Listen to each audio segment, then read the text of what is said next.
If you're a same-sex couple and both of you are legal parents of your child, you might be wondering how custody is going to play out in the California court. Let me tell you about it. There is joint legal custody and there is sole legal custody. How legal custody is going to be determined is either by agreement or by a court. Legal custody is your right to make decisions about the health, safety, education, welfare of your kid.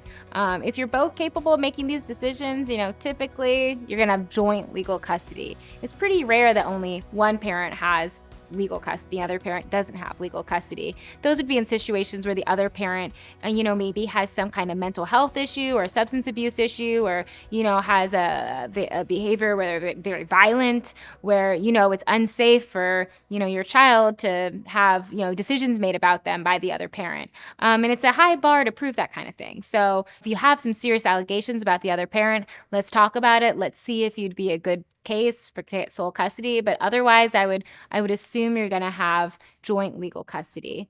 The other criteria for custody is physical custody, how you spend time with your kids, what your parenting schedule is. Typically in California, it's joint. Usually we do like a 50-50 parenting time, especially if you're both in the same location. If one of you is in, a different location far away, maybe, we got to be more creative. If one parent isn't as interested in being involved, or one parent is maybe struggling and not as capable as a parent, not able to bring the kids to school on time, not as responsible, maybe that parent's more the weekend parent or the, holiday time parent.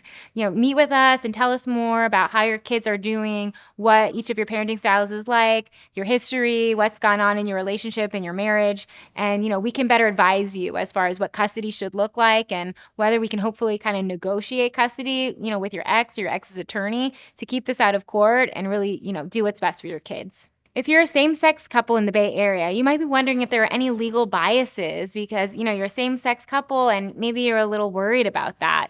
I want to tell you that our court systems I have found don't seem to have those biases. Your custody right should be found by the court based on who you are and how capable of a parent you are.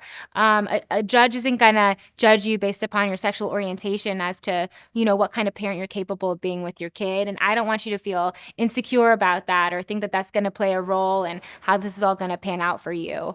We will fight for you and we will make sure that your custody rights are, taken seriously by the court and that you get to preserve that relationship with your kids and have that connection, even though you're going through a divorce.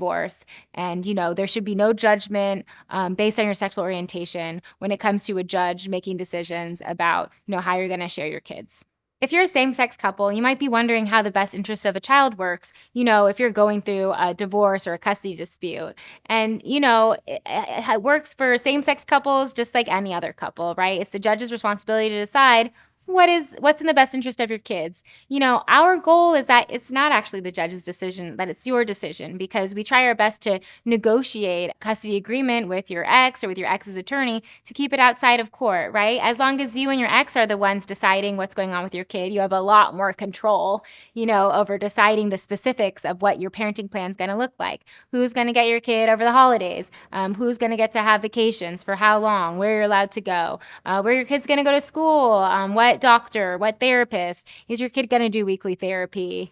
If your kid has special needs with an IEP, what's that going to look like? How are we going to make joint decisions that are best for your child? If you're able to communicate with your ex, that's really ideal because then we're really able to put your kid's best interest first. We don't want to have this adversarial situation involving the court if we can avoid it, right? But if you do have a situation where, you and your ex aren't able to communicate and your ex is having behavior that is not in the best interest of your kid or is causing your child harm, come talk to us about it. And, we could still try to negotiate a settlement where your ex maybe has, more minimal contact with your child. But if your ex won't agree, then maybe we do need to escalate this matter to the court.